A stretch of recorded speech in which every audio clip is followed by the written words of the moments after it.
Good morning, good afternoon, good evening, my friends. Welcome, welcome. You got no idea how happy I am about this dude right here who's going to be sharing with us his lessons learned. It's been a long time coming, and I know, Jim, you've been working on this PMP stuff for a while. So why don't you give us an intro and let us know why you even wanted to take this exam in the first place? Well, a few years ago, I had a boss. I've done a lot of project management over the years as an engineer, and I'm really good at it, honestly. And I've been told I'm good at it, but I just, never pursued the PMP. So that was part of it. And then I had a boss tell me, hey, you're really good. You ought to pursue this. Well, I kept that in the back of my head, but he was also the boss that said I probably ought to. He actually made me a successor for an engineering manager as well. And I never took that position at the time it was offered. But anyway, so PMP back then, I decided here. It's kind of a long story short. I've gotten into my early 50s and things they're looking good financially. And I said, you know what? Why? I've had a dream since I was like early 20s, like these big computer geeks out west, they can retire 27, 37. I always thought it'd be nice to take a mid-career break. So I started out doing that, and I interviewed along the way and so forth, but I really wasn't getting bites, and I could see that, I wanted to get into project management, kind of reinvent myself a little bit, get out of the day-to-day grind of being in manufacturing and tooling engineer with architect, metal stampings. It's structural metal stampings, and it's automotive, and it's just boom, boom, boom, boom. You got to keep going. And I wasn't using everything I could use anymore. I wasn't using my fullest abilities, and there's a lot of so anyway, there's just a lot of things that I could do to give back. For about 30 years ago, they decided to. It just kind of happened all across the U.S. You can't hear about it out. Skilled trades, they stopped using apprenticeship programs. It was a cost savings thing, and now we're in need of skilled trades every, from electricians to plumbers to, tool makers, so forth. So anyway, that was another thought. Boy, if I could, get in a leadership position or a project management position or whatever, I might be able to give back, tell them what I know, and pass it along. So that was one of the reasons for PMP. Gotcha, Jim. Jim, can you move your phone a little bit closer? You seem to be a bit far away. Okay, I'm sorry. I did kind of hide it there. Is that better? A bit better, yes. So thank you very much for that. So let's go to a little slide deck here. So you've told us why PMP, and I know you worked very hard leading up to the course, and there's a plethora of things you did. So do you want to tell us any of the things that you did leading up to the online course with Praizion, and how the preparation was for you? Well, I started with, a college, a university, because I thought getting an accredited certificate was going to be a good way to go. But, basically it was more training on application. We actually worked on a project as a group, and then we went through and stepped through the project. And with that, we ended up, basically stepped through the project. And then we're done, there was like, okay, we'll have another 2-day class later on to help you pass the exam. And so I decided, well, okay, and I ended up taking a contract job then. And of course, COVID came along and shot that one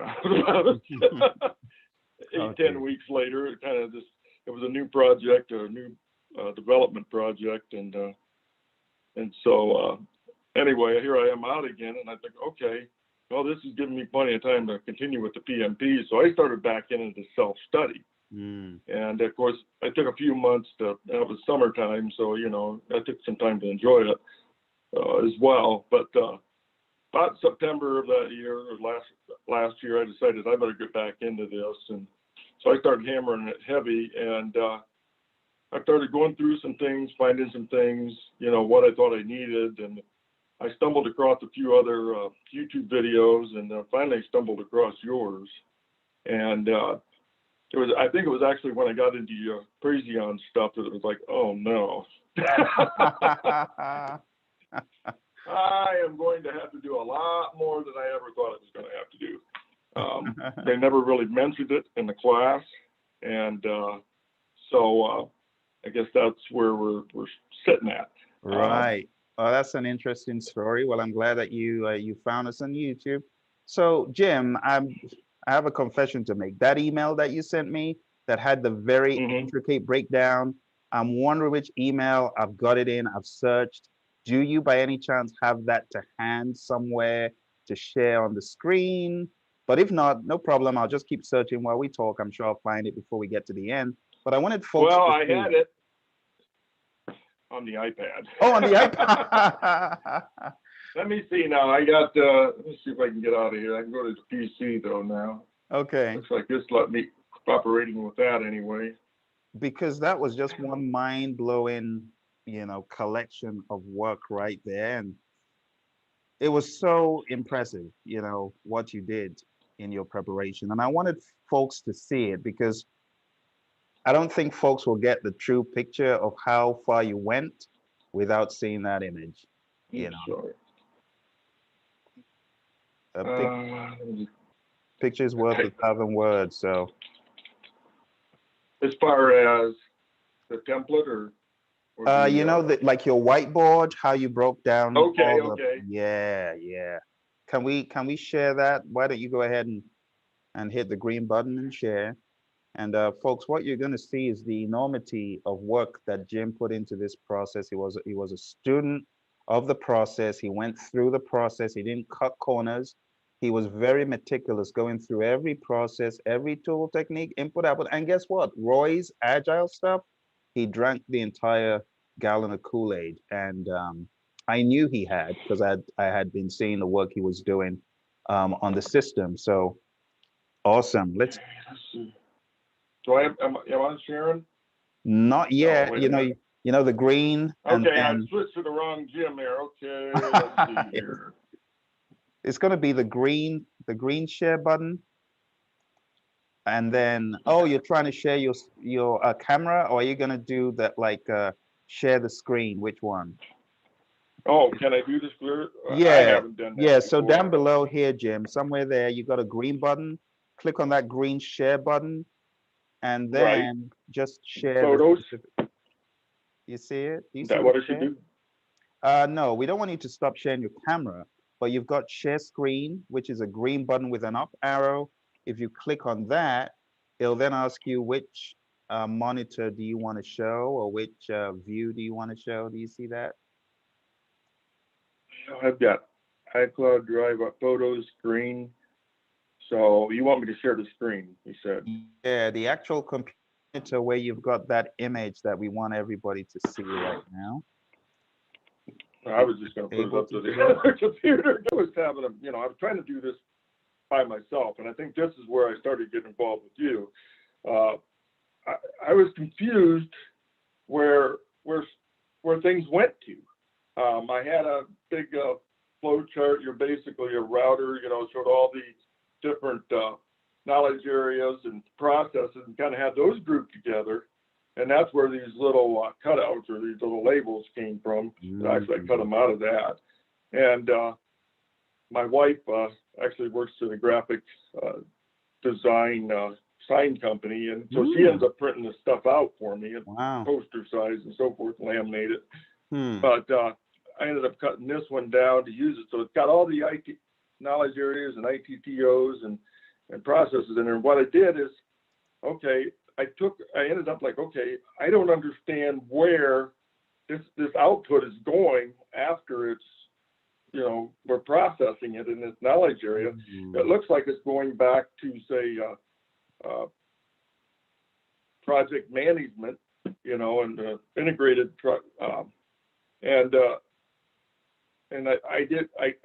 well, what's it going back as? I don't see it listed in there.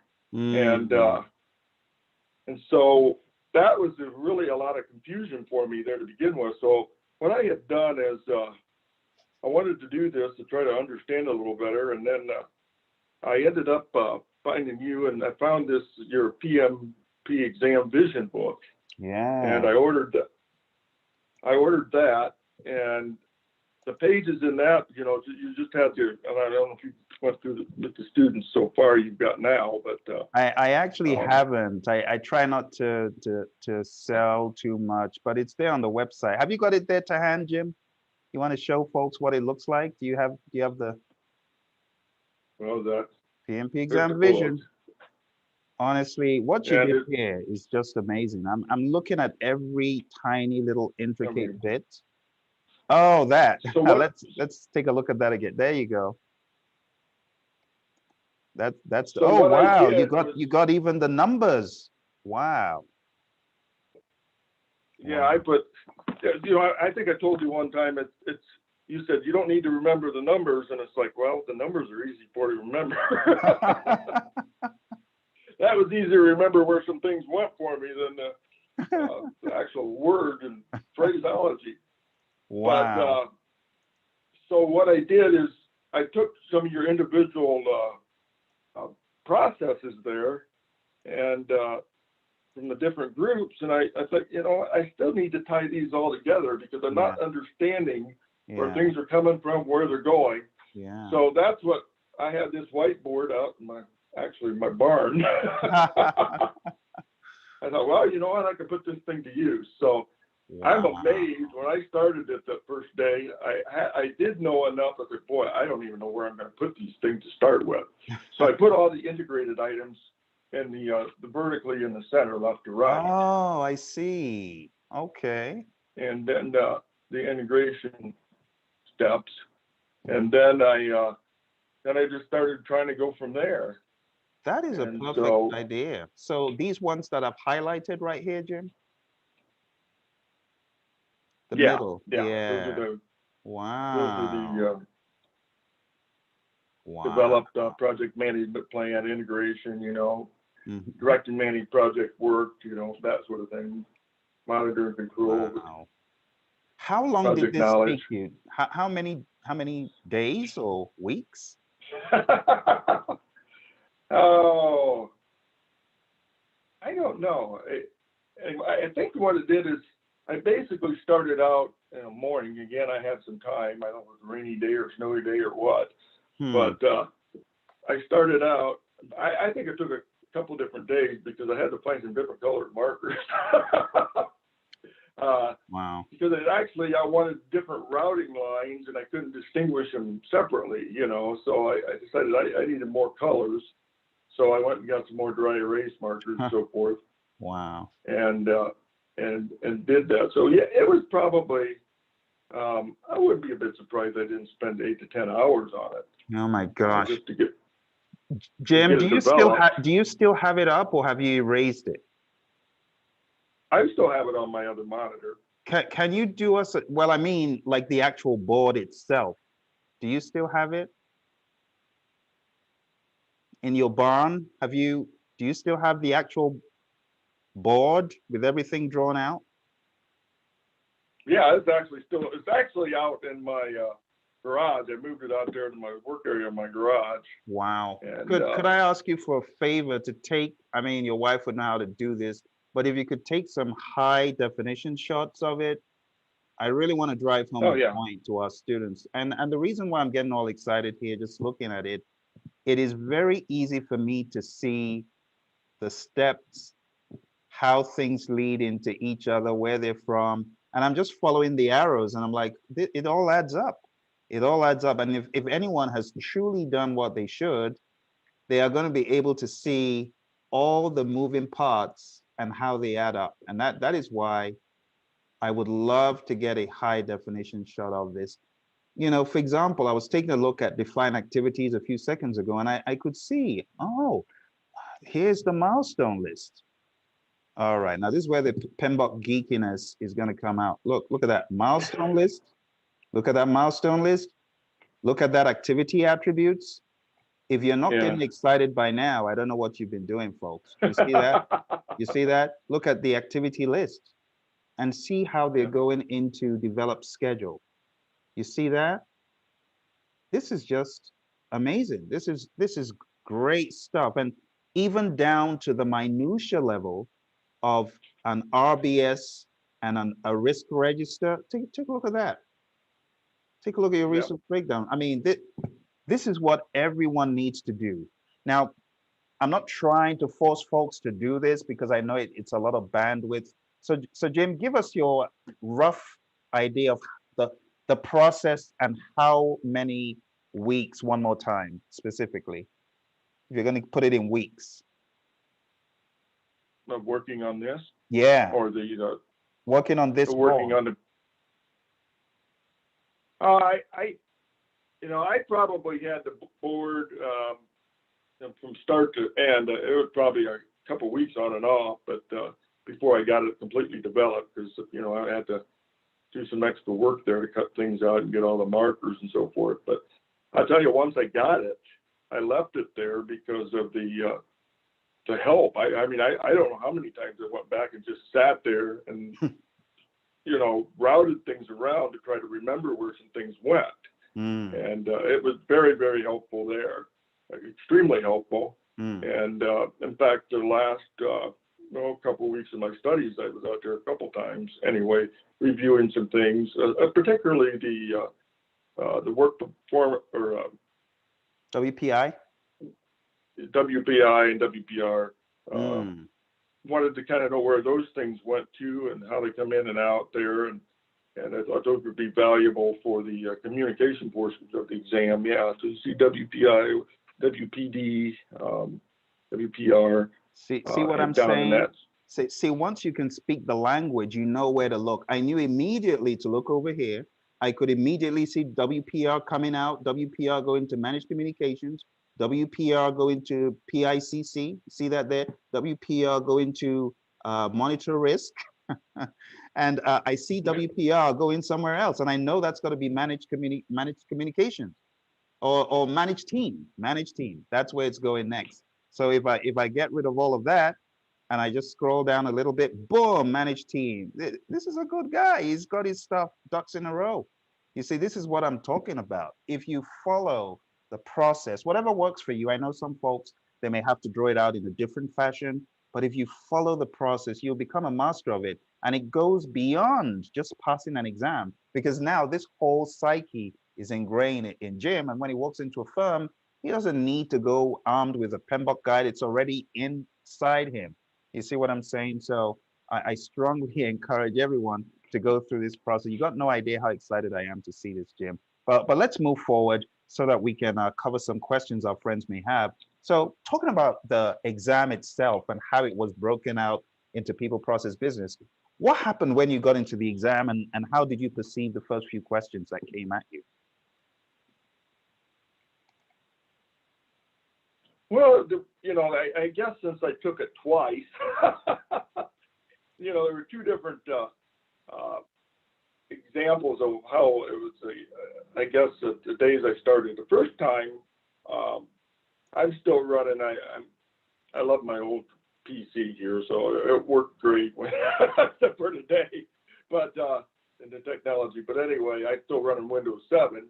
And, to protect the exam at home, you needed Windows 10. So I went to an off-site location to have help with that. And then they started things that I didn't find in their criteria that they started, oh, you can't use that monitor, you can't do this, you can't do that.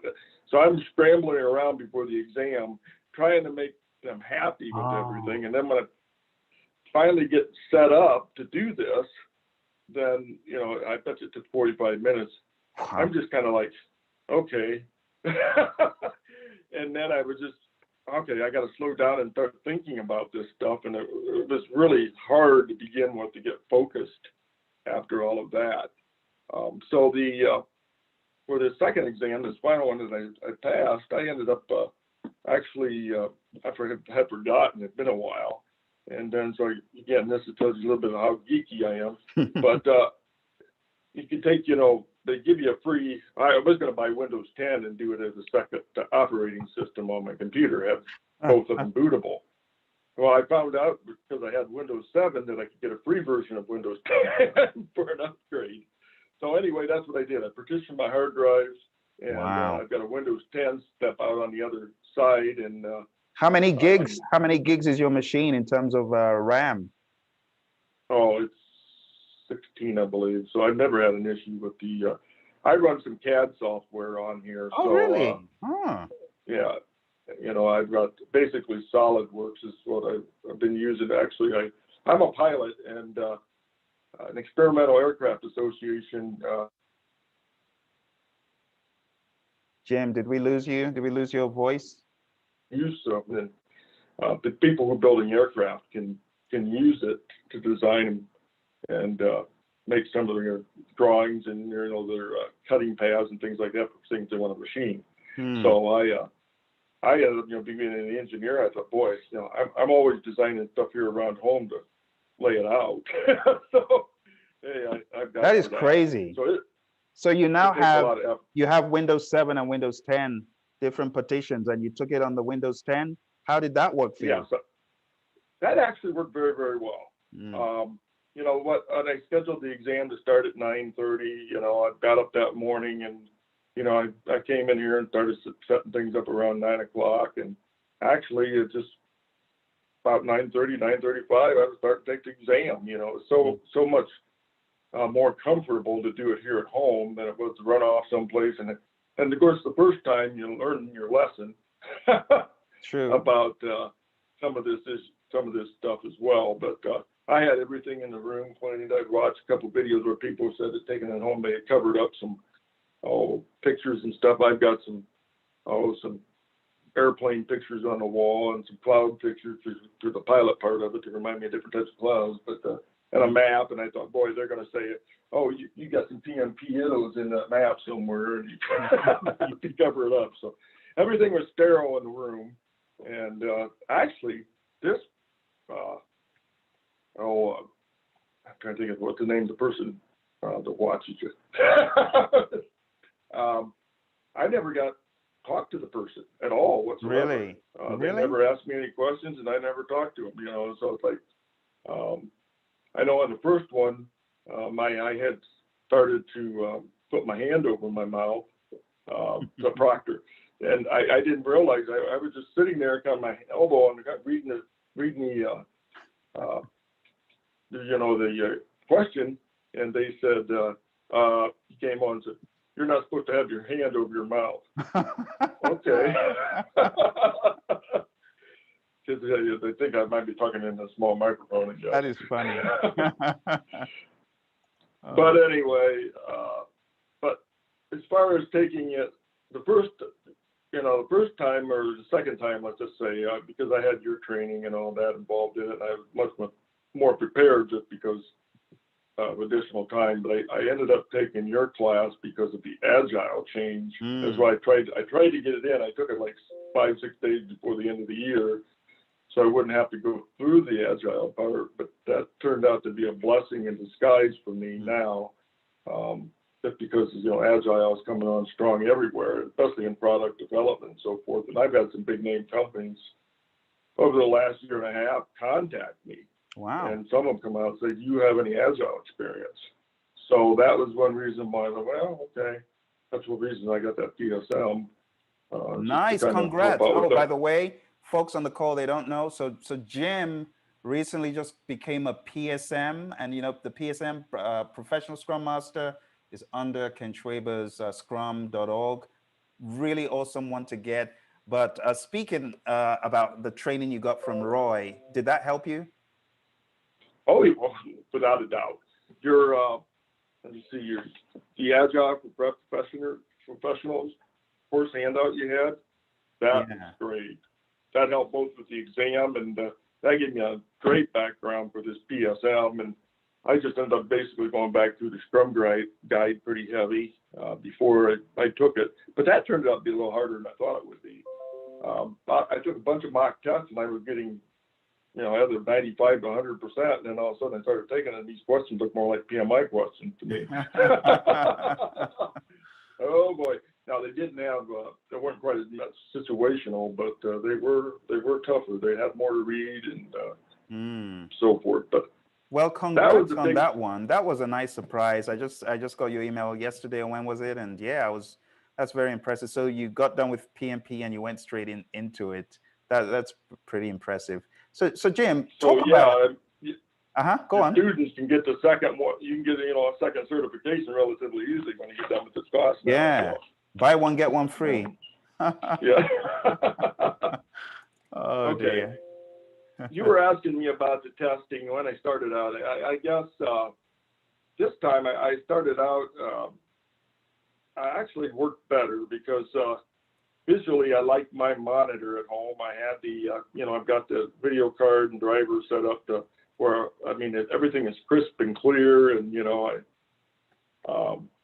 for me to look at. And before I was using somebody else's monitor, and the drivers and things were set up, the control setting, display settings were set up to work better for me. I have a little bit of astigmatism, and the little bit bigger the fonts are, the better they are. Not bigger, but fatter, I should say. The better they are for me.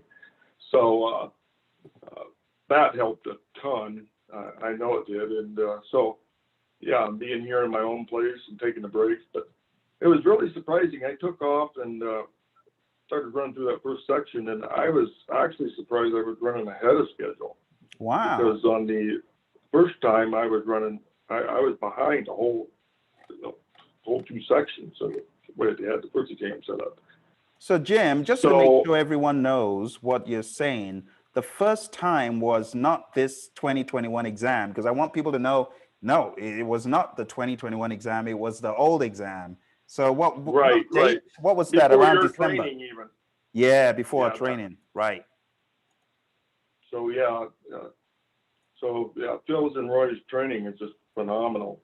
That's helped with this. So anyway, where was I at there?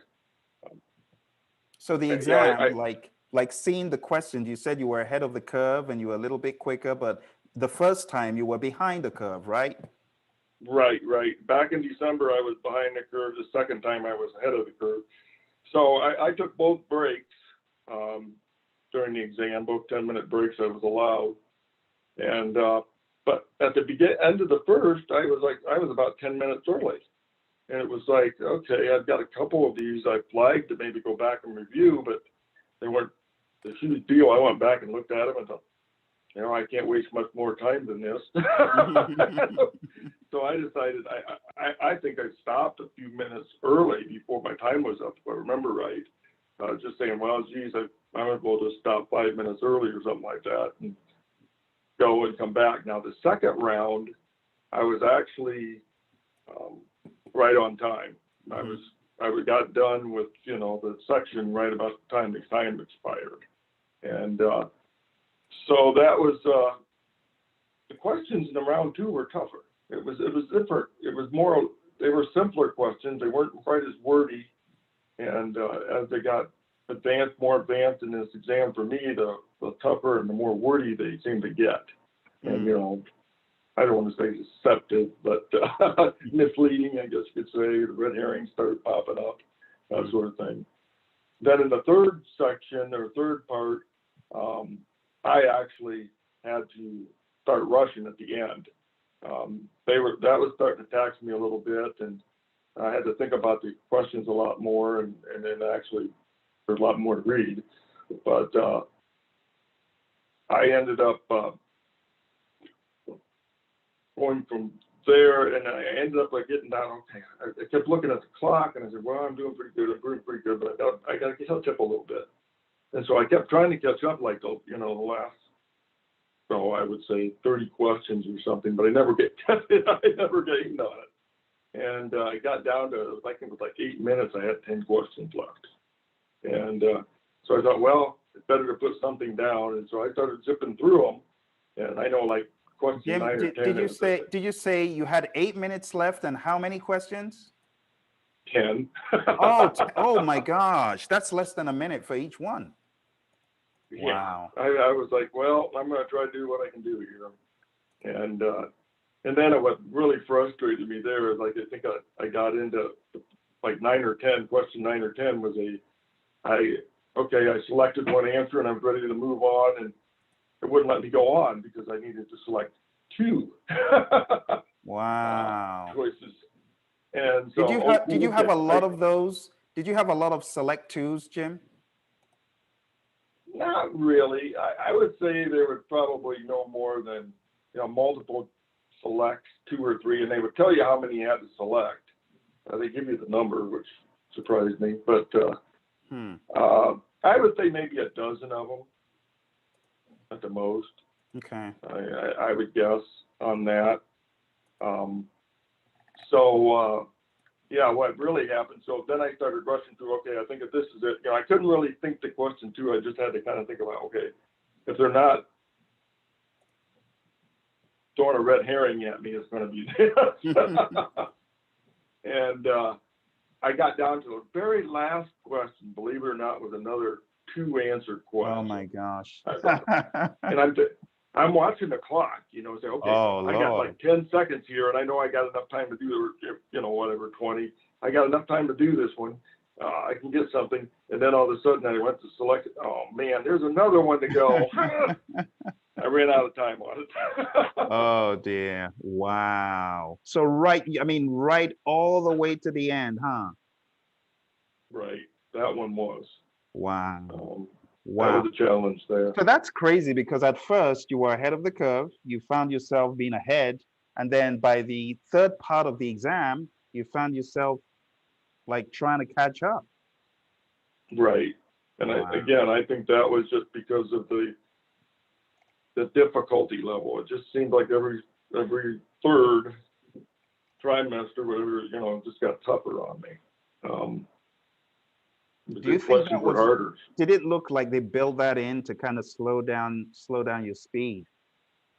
What is the word? I can't think of the word they use, but they say they look at how you answer it. They can make your question tougher, or maybe a little bit easier, worth more points, worth less points. And I think that's what I'm kind of wondering if they didn't do. They just started making, hey, he's doing pretty good here. I got to make it a little bit harder for him. Jim, they tell us they don't do it though. That was my idea when I got into the exam. Like, these folks have got to know that this risk question was hot for me. They gave me another one. But being an insider as a registered education provider at the time, I realized that, yeah, they don't do that, but it looks like they do. But they say they don't. So I'm going to believe them on this occasion that they don't. So. and maybe it was just because I was getting, I don't want to say tired, but I really wasn't necessarily getting tired, because when I'm in something like that, I really don't get tired. You know what I'm saying? That keeps you alert, keeps you going. Was it mentally draining, Jim? Like when you were in there, did you feel like your energy being sucked out by the questions? Or no? I would say no. Everybody tries to go in relaxed and calm. And what happened to me is about a day before or so, I started tensing up.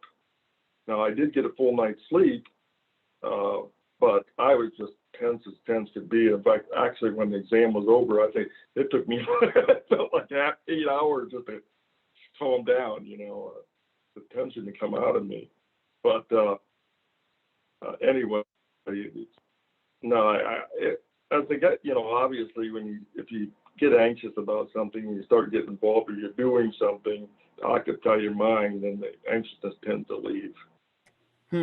Jim, I'm going to very selfishly ask you my questions, because I've been waiting for you to kill this ridiculous test. Now that you have, I want my questions answered.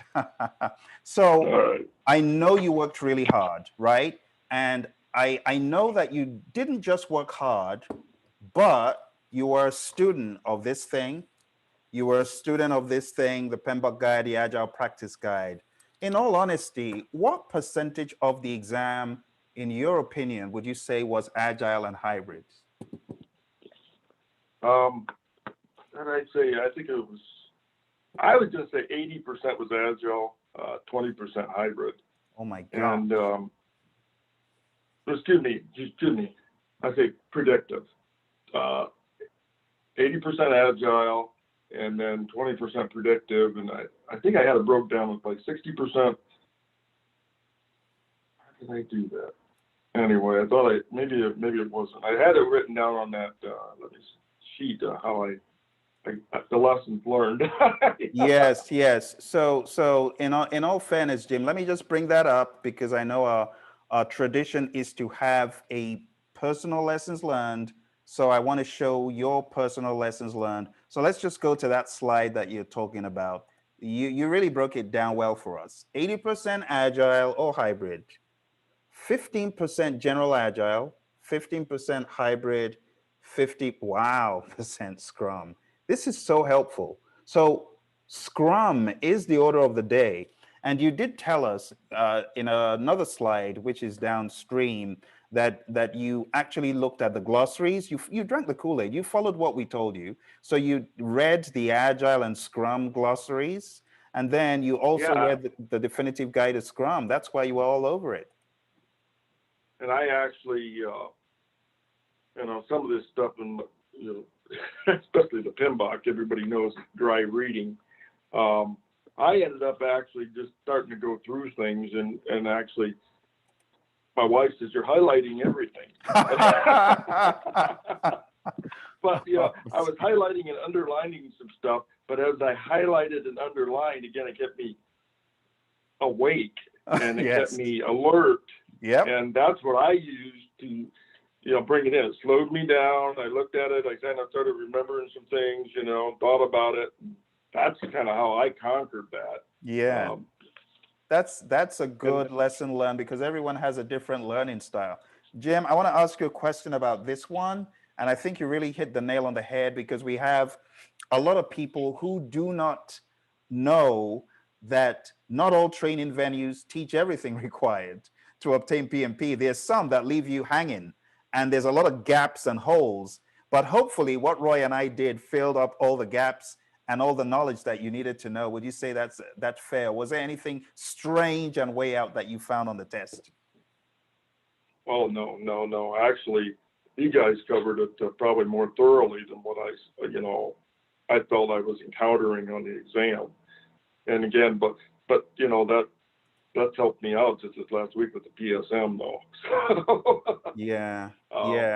So, and you don't know what you're going to get on the PMP. So that it was very, very valuable to know all of that. Right. And you hit the nail on the head with this one as well, because from your testimonial about the PSM and how our course helped you to deal with that, you said some PMP educational resources teach application of project management, which will be ours, while others instruct how to pass the exam only. So both are necessary, and we do both. We teach project management in great detail, and we also teach how to pass the exam. And then you said the certification exam is widely known throughout the professional world and many disciplines as being one of the most difficult exams to pass. Would you say that is still true based on your experience on this run? Was it hard to pass? Would you say it was too easy or what? I come out of it and it was still a tough exam to pass. And I've thought about it. Was it easier because they changed the exam? Or was it easier because I knew more? And that's the one thing I couldn't, I still haven't come up with. It was definitely easier. I think maybe the exam in itself was easier. I just don't, I think I said also in my lessons learned, it seems like the questions before were more IQ back in December and they were more EQ in the newer version here in 2021. So, I love that. I'm going to steal that from you, Jim, and use it. I love it. That's a good analogy. More IQ, process and following, a lot of mathematical stuff versus EQ. So did you have a lot of formula questions on this one? I know it's somewhere in the deck. That was actually the only thing I had maybe 3-4 questions on schedule performance index and cost performance index and so forth. And I didn't have to make a calculation because they were asking you basically to look at the numbers and say, are you running ahead of schedule, behind schedule, ahead of cost, but, behind, you're hurting on cost. And it was pretty easy from the answers to pick the one right out. I actually was surprised. I had from even in the one I took in December, they didn't have more of the complex formulas to use. Now they did use some, but the more the simpler ones, the earned value, planned value, over the division of additions. But this other one, it didn't seem like I really needed it. Of course, I think you said once in your course, and I guess as an engineer, you can almost look at the problem and see the answer. And I guess sometimes you don't have to calculate it. You're like, okay, it's just like those. It's like, oh, geez, I don't know what that is when I was looking at it. Yeah. Okay. Good to know. Let's go back to this deck because there's a lot of great stuff that you put in here. I want to cover some of them for my own selfish interest, which probably will be other people's interest. So you did share some really interesting stuff. You talked about how the way I normally, because sometimes I could be a speed demon trying to get through content, but you shared a very interesting piece here, and it could help other people who are similar. So not everyone sees the same, like, I don't see as good as other people do, and not everybody hears the same. But you talked about electronic audio, and you talked about, body language and how stuff like that could be hard to get when you're just reading a book. But through the training with us, seeing Roy and I on camera and all of that, it seemed like the way I am typically slow. Typically, I try to be slow, and some people get annoyed when I'm going at a slower pace. But I really appreciated you sharing that my tone and normal. I like the way you put the word normal because sometimes I speak quicker, but my normal pace of speaking are great for your comprehensibility, and that helped me as a trainer to appreciate the importance of not being quick or too quick. I know some people, they're like, Phil, you're too slow. But my typical dialect and tone are even paced. And I really appreciated you sharing that. And then when Roy and I did the speed demon immersion, tell me how you coped with that. Oh, I didn't watch all the videos in the LMS at the end because you guys had sped up, and I've got hearing aids, and but a lot of times I just put the closed captioning on, and I can just read. I've watched entire movies with just closed captioning and on mute. Wow. But anyway, sometimes it's just you fill in the blanks. But again, with the hearing loss, you tend to what you got to do. Well, I added that to the notes. You talk about encode and decode. What we talked about in the PMP and the PMBOK. That's basically a little bit of what I have to do. I have to basically decode it because there's a syllable here, there, whatever that I may miss, and because my hair follicles inside my inner ear aren't there, and regardless of how much hearing support they give me, they can't give that back. And so I sometimes have to fill some things in just by the context and the body language and the tone of voice. And by the time you get done thinking about some of that, and then you go back and think about what's being said, it's like, they're getting too far ahead of me. And I apologize for that. Let me take blame for that. And Roy and I, we take these lessons learned and we go back. And I really hope other folks are appreciating how sometimes I may be super slow, and it helps some people, but we got to balance it out. And what Jim has shared has helped me as a trainer remember to balance it out. And that might mean more time, Jim. And that takes us to our next one. And just hold on a second, Kylie. We're going to get to that question. But I want to piggyback on what we're talking about because Jim, he shared another helpful point. Plan to spend at least 3, not just any old 3 months, 3 well-disciplined months. So Jim, do you want to explain what well-disciplined could look like? I've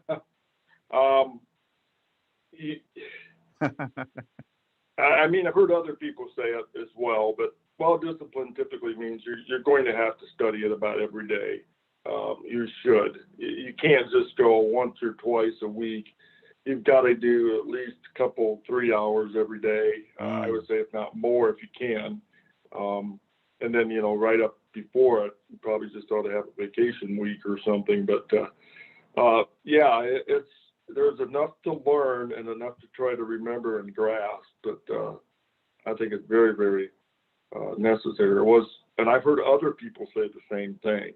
Yeah. I believe that was true for me, and I've heard other people say you're just not going to rush into it. And so I just wonder how these 2-day classes pass the exam. Yeah. Yeah. Let's I move. know you. Uh-huh. I was gonna say, I know you have some people that can just pick it up just like that. You Yeah. know, photographic memory and stuff like that. I don't have the photographic memory, so I just have to take some time. Mm-hmm. This is a point you've already talked about, Jim. The former predictive exam is focused on highly detailed processes requiring IQ, whereas the new Agile exam is bent more towards interactive and synergistic theory-based person-to-person. This is splendid. And Jim, let me just shameless request, Jim, I need to share this particular lessons learned with everyone taking the exam, except you object, except you say, Phil, I don't want to help everyone. You see what I did there? Do you give us permission to share this with a wider populace of students, Oh, yeah. just like you on YouTube, Jim? Huh? Mm-hmm. Can we do that? Can we share this with our wider populace? You give us the permission. permission. Yeah, sure. Thank you. Definitely can. Thank you. Yeah, Jim, let's talk about what Kylie's asking. I know you were a student of this thing, and I'm really proud of that board. Honestly, that board, I wish I did that board. I wish I had your patience to do that board. But let's talk about. Well, and I'm an engineer, and I've developed a lot of processes over the years, so that's part of why that helped me. I had to see how the thing was routed, and that's what it did for me. Yeah. Anyway. Yeah. So I want to answer Kylie's question. Jim, here's a shameless confession. You know, I don't promote other people's stuff for other reasons. So I didn't put everything on your list on the screen. Oh, I'm sure you did. Yeah. I did a little bit of editing out, and so excuse me. If I show anyone stuff, I needed to have gone through it. But you know how I am, Jim. But let's talk about the enormity of things that Jim did one by one. First of all, Jim read the PMP guide, right? One. Yeah. You also had. Yeah. And before. And did you read it twice, Jim? Twice? I actually went through it 3 times there. Oh my gosh. 3 times. Jim, let's talk about 48 hours of learning from Colorado State. That's a lot. Yeah. I took the class because I heard this was kind of complex, and what we focused more on there was actually doing an actual project with like 5 or 6 other people in a group, and we had like 4 or 5 groups, and that collaboration and so forth, took some time as well, but it gave me a lot of experience. Okay, this is kind of like a packet when you got done, to submit on a project is what you ended up with, instead of just solely preparing for the test. But I didn't realize at the end of this class that it really didn't have prepared me for the exam. It was just that after I started doing some studying and then listening to people and so forth. Wow. I know that they recommended a book by George Angel that you had to get done. So George Angel, was he one of the trainers there at CSU? Yeah, he's actually a pretty good guy. I mean, he's probably the best of the trainers. One of the things that I definitely like about your training program is the stability of the trainer. During this 16 weeks, they had 4 different instructors set in. So they changed it on one instructor, maybe more for the mathematical, another instructor more for the different areas. And George came in 2 or 3 different times for a few weeks. But I kind of wondered if you hadn't heard of him before, just because he seems like he's somewhat well known. But I think he's in the retired age group now. Interesting. And I saw that they had recommended a book by George and all that. But on top of that, you went the extra mile You developed your own whiteboard. Let me just say this. And look, I'm sorry, shameless, plea to excuse me. We are definitely going to go over time, but it's well worth it because what Jim is sharing is gold, and this is also going to help you in your thought process. So Jim's developing this whiteboard. To be quite honest, this is on par with, I don't care what textbook it is, the best of the best textbooks.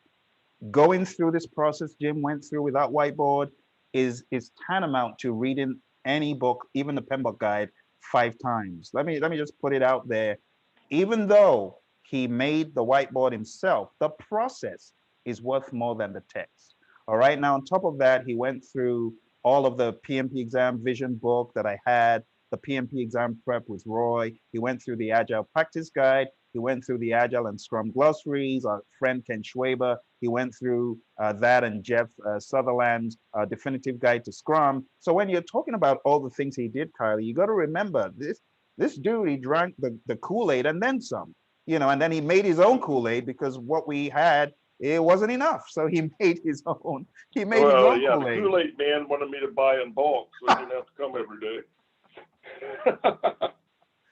Oh my goodness. So there's a whole lot of things that Jim did. And in my mind, the next question I want to selfishly ask Jim is, this whiteboard that you did, let's be honest, just give me your honest, candid opinion.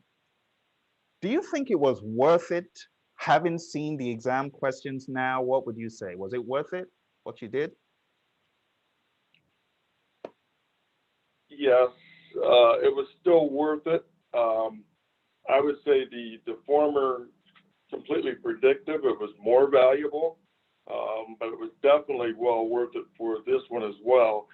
Where it put pieces, I had we discussed it several times. I had a problem understanding the questions and trying to, I always got down to the two, it was one of the two answers. And it's like, okay, which one is it? Which one is it? And I'm not a gambling man, and thank God that, Oh, dear. everyone I select would always be wrong. I never got the other side of this 50-50 there. Oh, And so what actually helped, and this was kind of the hard thing for me, it kind of came out from some of your instruction, is how I began to understand it, is if you kind of know where something is written or described in the PMBOK, you can then take and follow the flow back, and you kind of know where the tool and technique is at, or the input or output is at. right. And I think I put on my lessons learned how some of these terms seem to have synonymous definitions. They were the same, but just they were using a different term in a different knowledge area. And so they made up more tools and techniques, or IDOs, inputs, outputs, because of that. And where I had the difficulty is saying, okay, I need to zero in more tightly into understanding where the question came from in order to pick the right answer. Right. That's what I just boiled down to. I needed to know where it was at, what knowledge area, what process it was in, to be able to pick the correct of the two answers. And that's where it really helped. This is all very helpful. And like I said, I'm going to go to full mile with these slides, Jim, because honestly, what you're sharing is helping not only the students, but it's helping us make the course even better. And it's helping Roy and I know how to train better. So this one, you've already shared with us how the first 60 questions were easier. And then they started giving you more and more and more difficult questions. And then you got to the last, the home stretch, and you had 8 minutes and 10 questions to answer, just crazy stuff. So that was very helpful to know. All right, moving on to a few more things you pointed out. No calculation or formula memorization required. Crazy. 3 problems examined, CPI and SPI. That's helpful. I didn't know there were that many for anyone, so is helpful. You got to know your SPI, your CPI. All right. Next one, Jim says 4 matching problems, each required 4 or 5 matches to be made. Can you imagine 5 matches? That's enough to drive one up the wall, because I wasn't expecting that many. Even though PMI said you could get up to 5. 6 questions required selecting multiple answers. Quantity to select was provided. That was helpful, telling the number of things to select. And then you said a few questions logically tested whether you could determine the problem type to be agile, hybrid, and predictive to correctly answer. That's helpful. That's good to know. Most questions identified whether it was agile, scrum, hybrid, or predictive. That's also very good to know, because I know many folks are freaking out. How do I know it's predictive? Well, they'll tell you, right, Jim? Yeah. A lot of them, some of them you had to figure out on your own, but I was surprised at the number they told you specifically what it was. All right. This next one, you want to talk about your perception of communications and how should we study it, knowing where they could come from? Should we study more predictive or what? Well, what I think is valuable there was they tended to focus on the communication section and the stakeholder sections and the human resources sections of the, or not human, but the resources sections of the knowledge areas more exclusively. And so then I saw anywhere else. So the information in those sections was where they grabbed the questions from for the exam, is the way I felt it. Basically, I could see where they worded some of them, I could kind of say, okay, that was in that section, like a stakeholder, that was probably a communication question, and that helped me to, zero in on the answer. This is very helpful. Go on, Jim. That's where I would focus. That's where I would focus is and with the agile side of it, it is so much more EQ, as I said.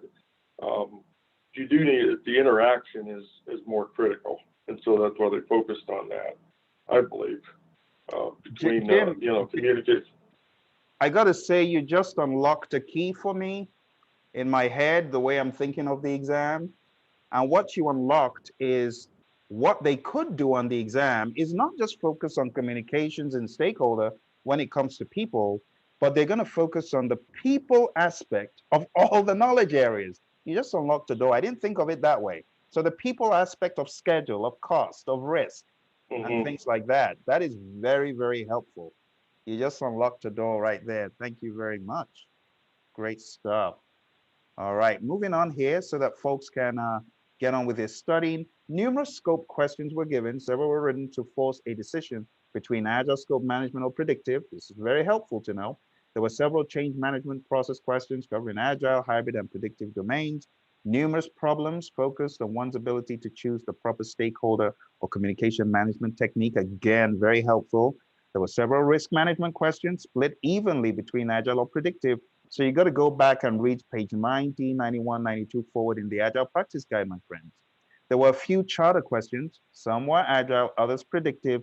Make sure you read the appropriate place in the Agile Practice Guide that talks about charters, be they team charters, be they charters at a higher level. There were some initiating and closing questions, reaching across agile to predictive divide, but the major areas of focus were within the realm of executing, monitoring, and controlling, with planning following in third. That is, again, very, very helpful. All right. Resources utilized. And of course, Jim has shared with us various things he did. And, I've edited it shamelessly. I doctored it. And of course, the one I want you to hammer on, and, PMBOK guide is one for sure. Agile Practice Guide, your handouts that you got from Praizion, all the stuff you did with Roy and I, make sure you pay attention to that. The glossary, oh my goodness, Definitive Guide to Scrum, cannot overstate the importance of that one.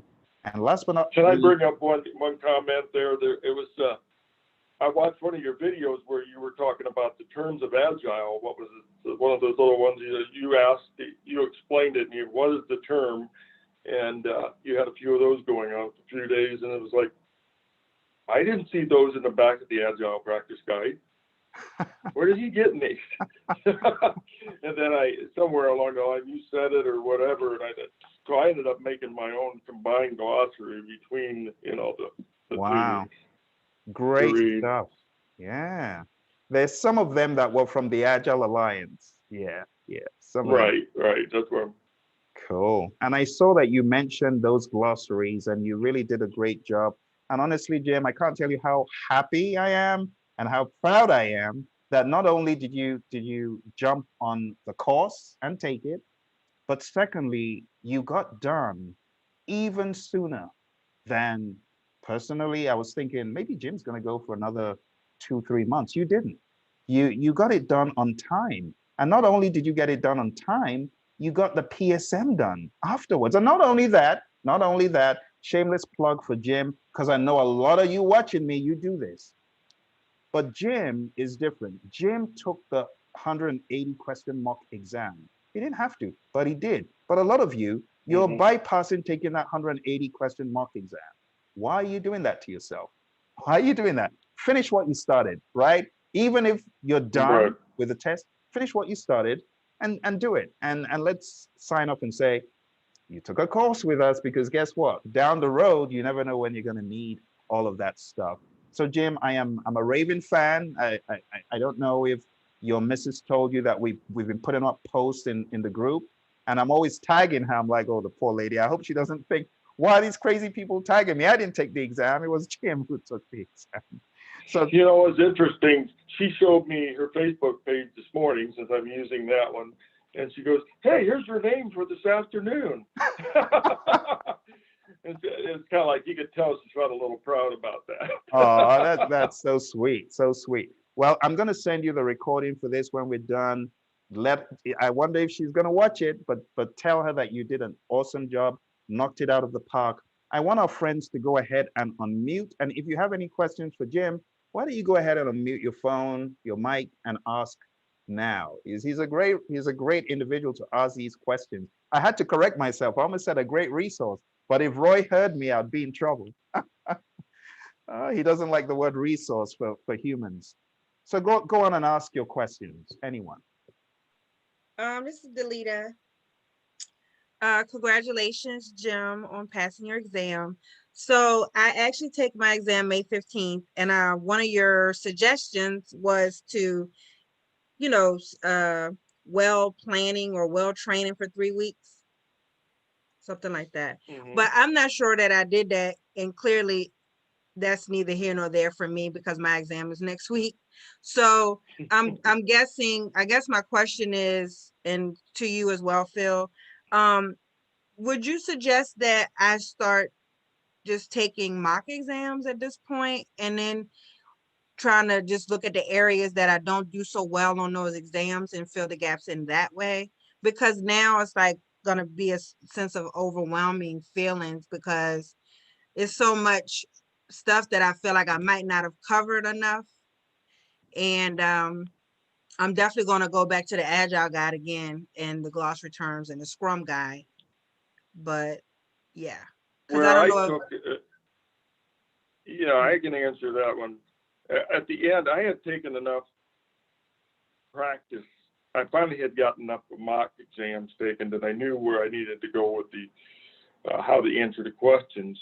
But what I decided to do, instead of taking more mock exams the last couple of weeks, and that's what I expected to do, was I decided, you know what, it's going to be better time reviewing. And I did. I spent a lot of time in resources and in communications and in stakeholder and the Agile guy, just reviewing that stuff. And I felt that was going to be more benefit. I would say that will be of more benefit to you if you've taken several mock exams so far and you understand the questions, or and you know how to answer them from the perspective that they're taking them from. Me being an experienced project manager and being a little bit older, I was calling a lot of this stuff from my own experience, and I could see coming from 2 different perspectives, and I didn't know which way to answer. So that's why I had to get into the detail. But yeah, I guess it's depending on you how many mock exams you've taken and how how you fared on those. But I spent more time in the books, reading and reviewing things. I don't think I've ever completed a 180 mark. Don't make that face, Phil. So I'm feeling like I answered my own question. I probably need to start there. Delita, I'm going to put Yeah. everyone on blast. I want everyone to decide to join me, and Delita has to join whether she likes it or not. But I'm going to put together a short but very concise and at the same time deep, talking about T-shaped skills session. You'll hear more about it, but I'm going to do it before you exam Delita. And I really recommend everyone join. Don't worry, it's going to be low cost. Don't worry. But I think I need to do this for those folks who are taking the exam soon and haven't done everything. But let me assure you about one thing. You've been through the immersion, Delita, right? 2 weeks. You know more than you think. Trust me, you know more than you think. Here is my only concern regarding mock exams: stamina. If you have not practiced a marathon and you want to go in there, you've not done a half marathon, it's going to be hard. So I would recommend, Delita, that ASAP start pounding on those longer mock exams. I know you're a very family-oriented individual. Well, maybe your stakeholders at home, they have to understand, okay, you're going to be busy. So you need to get some assurance from them that they're cool with it. And honestly, I would lock myself in a room tomorrow. Yes, it's Sunday, but I would lock myself because I know Monday, all hell's let loose. It gets crazy. Work comes in, life comes in. So maybe Sunday, I don't know, is an opportunity for you to pound in that 180 question mock exam. Lock yourself in a room, test your ability to think through 180 questions in 3 hours, 50 minutes. It's going to help you. Honestly, please do it. And then I'll come back to everyone and let them know when this big final review will be. But it's going to be before the 15th. When the 15th? Next week. So it has to be before next week. But I want it to kind of align you. And you might remember I did this for a few people from Jim's course. And I think, Jim, were you on that final review we did? That final was a very rapid review that we did towards the end. Maybe you weren't. Were you? Yeah, I think, yes, I was. I did. I sat in on part of it. Let's put it that way. Okay. I had a crisis going on here at home, and I had to go. Oh, wow. Okay. Well, I'll make sure I do that for everyone. We had a question come in, and the question is from Kylie, and it's about your magnificent whiteboard. And Kylie wants to know, where on earth did you start from? Did you start from Develop Project Charter, like you showed us? Let's go to that whiteboard and see it.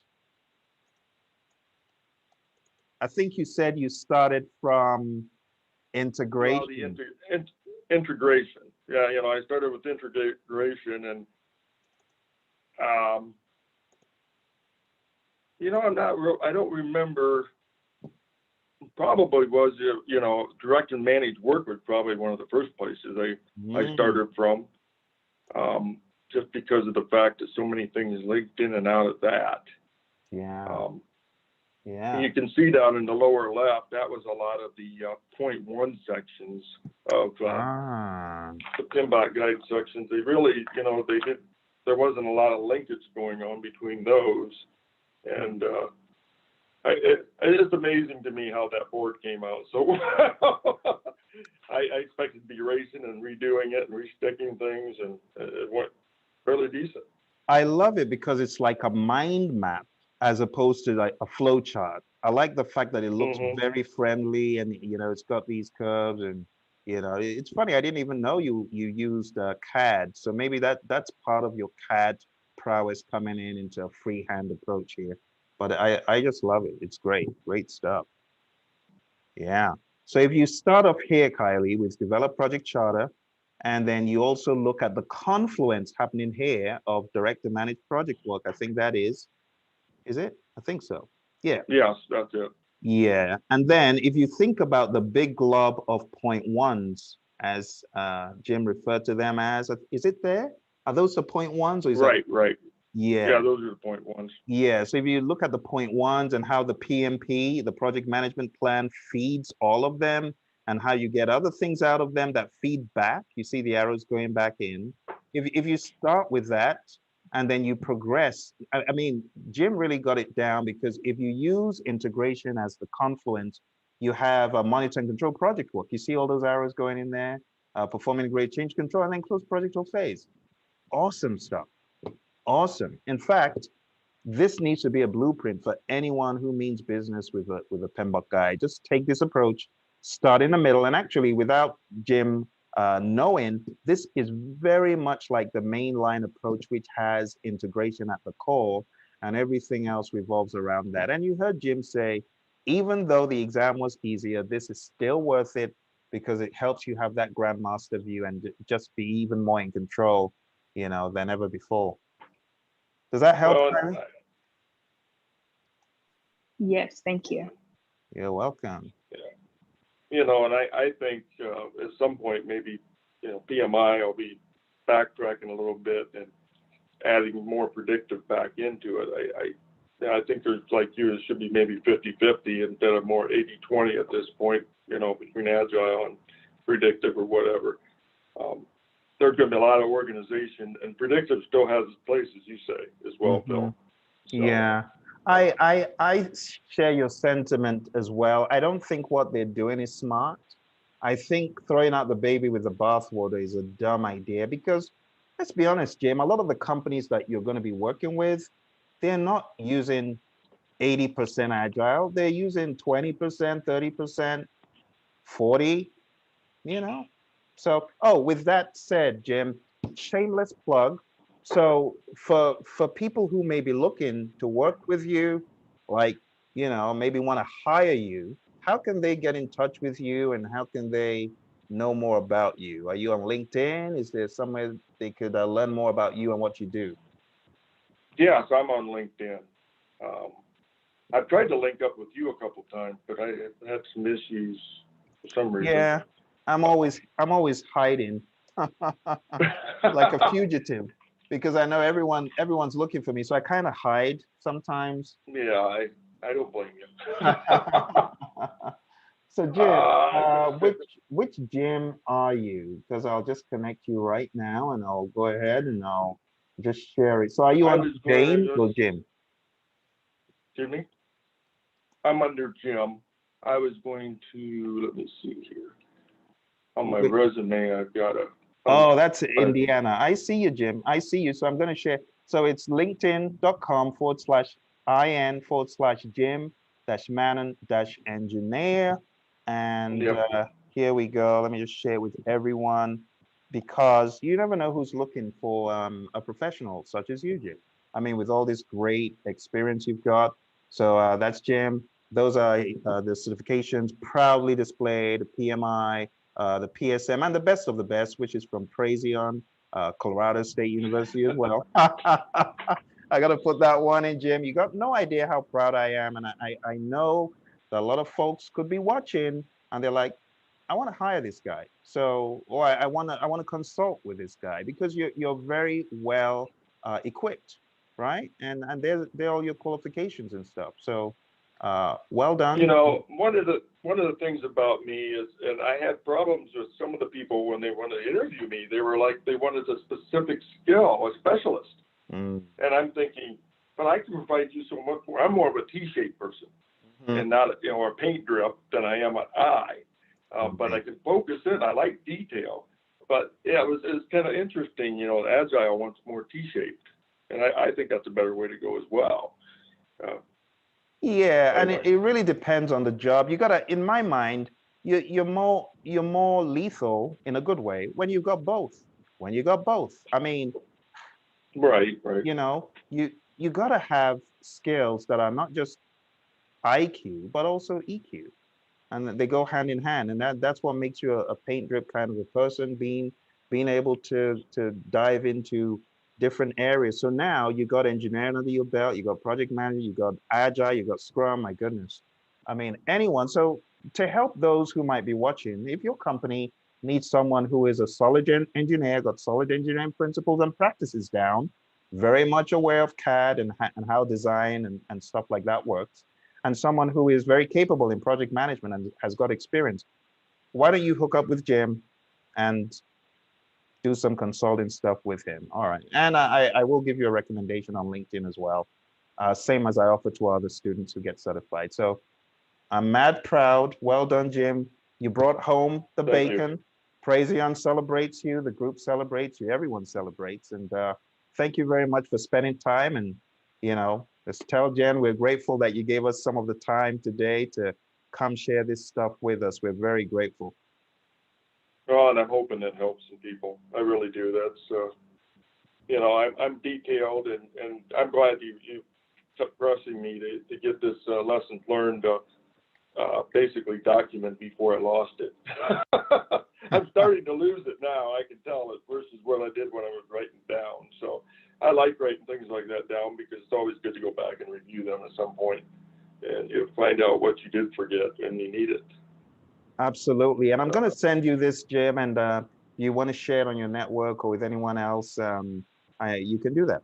So thank you. Okay. All right. Sounds good. Well, Jim, I don't want to take any more of your Saturday. I appreciate your generosity. We've gone for about an hour and a half. You are, of course, going to get 1.5 PDUs for your awesome work. Thank you very much. And for everyone else, don't go, or we're going to let Jim get on with his celebration. Are you still celebrating, Jim? You know, since I started that Lean Six Sigma. Oh my goodness. Sure I am yet. Well, I wanted to get that yet. I've got to get that one for the area because we're so intense in manufacturing here. Wow. And, who are you looking to get that from, Jim? Which institution? I'm actually attending an online class at Purdue on that. I see. Okay. So, I was going to shamelessly recommend my mentor. He's not with us anymore, but Dr. Michael Harry, who was one of the co-creators of Six Sigma with Bill Smith, he's got a phenomenal system, and his wife pretty much took over the Six Sigma Management Institute. She's doing a great job, and they've really got some introspective, deep look into Six Sigma. Being that Michael was one of the co-creators, the person that in GE, when GE wanted to bring Six Sigma in, they called Michael Harry, you know, and you know, Jack Welch, he knew that this is the man we need. Yeah, so yeah, good stuff. Just Google Michael Harry and you see all his great work. All right, thank you, Jim. And we'll see you hopefully very soon. Let us know how the Six Sigma goes. I will do. And, you know, I've had so much experience in quality and that being an engineer over the years. So I've been on Six Sigma teams and that. I just need to get the certification. Absolutely. Yeah. And I loved how the interaction between Agile, PMP, and Lean Six Sigma are. They're all overlapped. So you got it. You got it, Jim. Absolutely. All right. All right. Well, thank you very much, and see you soon. We'll end the recording, and I'll take questions.